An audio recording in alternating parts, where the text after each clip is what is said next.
আগামী জাতীয় সংসদ নির্বাচনের পর নিজের কাজে ফিরে যাবেন বলে জানিয়েছেন অন্তর্বর্তী সরকারের প্রধান উপদেষ্টা ডক্টর মোহাম্মদ ইউনূস।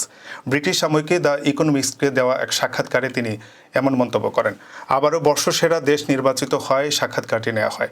নির্বাচন আয়োজনের পর ডক্টর মোহাম্মদ ইউনূসের পরিকল্পনা জানতে চান উপস্থাপক। জবাবে প্রধান উপদেষ্টা বলেন, আসলে আমার চাকরি কেড়ে নেওয়া হয়েছে, আমাকে জোর করে এই কাজে আনা হয়েছে। আমি আমার কাজ উপভোগ করছিলাম, এজন্য প্যারিসে ছিলাম। সেখান থেকে অন্য কিছু করার জন্য আমাকে টেনে আনা হয়েছে। তিনি আরও বলেন, আমি আমার নিয়মিত কাজে ফিরে যেতে পারলে খুশি হব, যা আমি সারা জীবন ধরে করেছি এবং তরুণরাও এটিকে ভালোবাসে। সুতরাং আমি আমার সেই দলে বা কার্যক্রমে ফিরে যাব যেটা আমি সারা বিশ্বে তৈরি করেছি। সাক্ষাৎকারে বর্তমান বাংলাদেশ পরিস্থিতি নিয়েও কথা হয়। জঙ্গিবাদের ঝুঁকি সংক্রান্ত এক প্রশ্নের জবাবে প্রধান উপদেষ্টা বলেন, বাংলাদেশে জঙ্গিবাদ মাথাচাড়া দেবে না, এটি আমি আশ্বস্ত করছি। তরুণরা ধর্ম নিয়ে নিরপেক্ষ, তারা নতুন বাংলাদেশ গড়তে চায়। এই তরুণরা পুরো বিশ্ব পরিবর্তন করতে পারে। এটা শুধু এক দেশ বা আরেকটি দেশ পরিবর্তনের বিষয় না। বাংলাদেশ যা করেছে এটি একটি উদাহরণ যে তরুণরা কত শক্তিশালী।